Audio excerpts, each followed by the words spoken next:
Hey guys, welcome to MathTech. Today we'll be learning how to set custom ringtone on WhatsApp, and now let's dive right in. Now to set a custom ringtone on WhatsApp, first open up your WhatsApp on your phone, and from over here guys, in order to proceed to set a custom ringtone on WhatsApp, at the top right corner of the screen on this interface, you can see there is a three-dotted icon available for us. Tap on that three-dotted icon and tap on the settings option just below the start messages. And over here you can see the notifications option available for us just below the chats.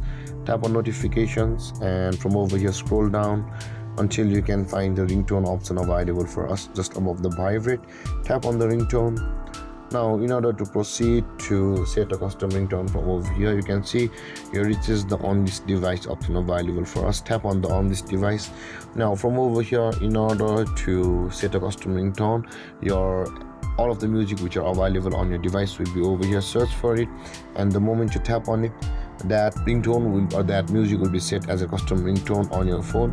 You can see, and it will be played for about 5 seconds or so, just for a review. And let's go back, and that being done guys, you can see where it says on this device there is the Viber message demo music for us, which I had just chosen for a demo purpose. And with that being done guys, this is how you will be able to set a custom ringtone on WhatsApp. And if you have any confusions or questions regarding the topic, feel free to comment in the comment section below, and don't forget to like, subscribe and hit that bell icon for more videos. Thank you for watching guys. Peace.